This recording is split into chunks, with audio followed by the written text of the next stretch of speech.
Hey guys, welcome back. You're still tuned in to Chartbusters here on CNBC-TV18. Now let's discuss a very interesting new IPO which has opened. Hotel ownership and asset management platform Samhi Hotels is in focus today as they've launched their 1,370 crore rupee IPO today. Now the subscription will be open for the public till the 18th of September. So we have Ashish Jakhanwala, who's Chairman, Managing Director and CEO of Samhi Hotels, joining us now to take some questions. Ashish, thanks a lot for being on the show today. I just want to begin by, introducing the company because the business model is very interesting.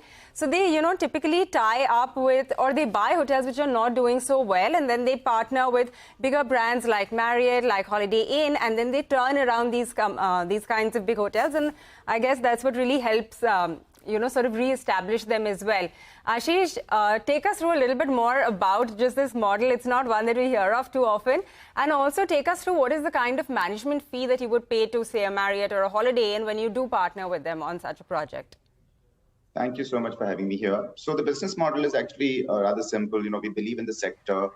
We believe it's got very strong fundamentals for several years to come. Now, how we address that is actually we don't build a lot of hotels because of the long development cycle. But at the same time, we feel there is a huge pool of hotel assets in India which are undermanaged and underperforming. So we've been able to identify such hotels, acquire them. Typically, post-acquisition, we will change the product, bring a strong brand partnership. And by doing so, we've been able to see a significant improvement in the performance of those hotels, right? So of the 4,800 odd rooms that we have today that we own and that they are operating in the country, just about 600 rooms have been built and all others have been bought through this acquisition and turnaround model. Okay. Ashish, can you tell us where exactly your prime hotels or properties are located, and what is the occupancy as of now, and what is the incremental occupancy that you could expect considering that we do have big events taking place such as the World Cup? So I think, first of all, we are largely a business hotel platform in key gateway cities. So almost 80% of our revenues will come from the big cities like Bangalore, Hyderabad, Pune, the NCR region. So we have focused really on business hotels in gateway cities. And I think that's where we are getting a fair bit of support in terms of growth of economy. We tend to benefit upfront with that growth in economy in terms of our capacity utilization and also the ability to price ourselves adequately. So the last fiscal year, for the whole year, our average occupancy was about 73%, which is reasonably healthy given the fact that we have all business hotels and therefore we tend to have some sort of a lower occupancies on the weekends. I think, yes, all the events are definitely helping the occupancy levels, the G20, then we have the World Cup coming up very soon. But I think we need to get used to this because as Indian economy grows, as the disposable income in India grows, as India becomes focused for a lot of events, both domestic and globally, I think we should get used to seeing a lot of hotels saturating demand for hotel rooms and travel and tourism in India across key cities. All right, that makes sense. And travel for work has picked up in a big way as well. So I can understand why you're so optimistic.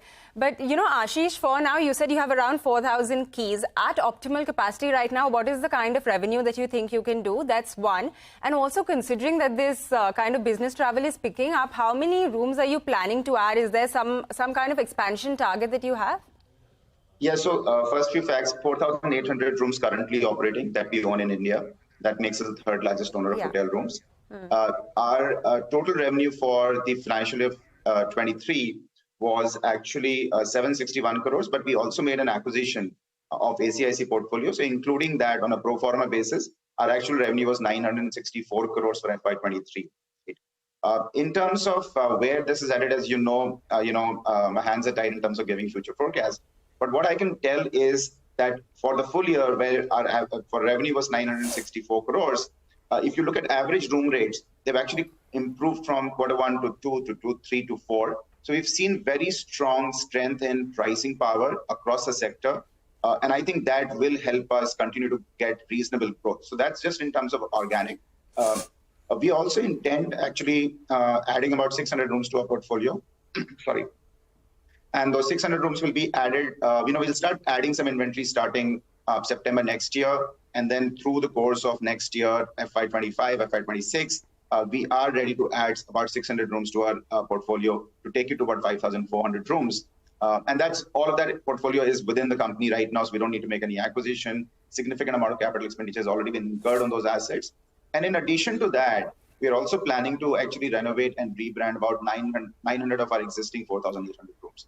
So if you see over the course of the next couple of quarters, going up to 2 to 3 years, company is quite well prepared to not just benefit from the uptrends that you're seeing in the sector, which will benefit our stable hotels, but we're also prepared to kind of re-rate about 900 rooms in our portfolio, and also in addition to that, add about 600 rooms. Okay.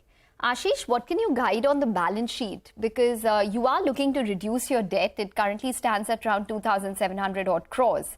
How much is it going to come down by?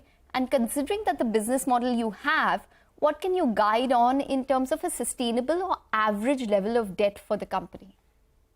So absolutely right. Our current net debt is about 2,850 crores. We are doing a primary issuance of 1,200 crores, and almost all of it is going towards reducing our debt. So we'll probably, net of expenses, we should have about 1,100 crores available to us. And therefore, the net debt post IPO should be more in the zip code of about 1,750 crores. So that's really the starting point. But I also feel, given the strong tailwinds we are getting for the sector, our ability to add more inventory and reprice some of our existing inventory, I think we are quite well set to say that the IPO, the reduction in debt from IPO proceeds, is really the start of a deleveraging story. You would see the company being able to produce, free cash in quarters to come, and part of that will be used for growth, and part of that will be used for continuous deleveraging. In terms of where we expect the debt to be in long term, I think first and foremost, as you know, today is the worst time for me to give a future guidance. But I think that for the sector, about 3.5 times debt to EBITDA, especially if you have good quality long-term debt, is reasonable. But one needs to assess that basis, both the interest rate cycle and also what the economic cycle is for the hotel sector. But I think around 3 times is a reasonable level of debt.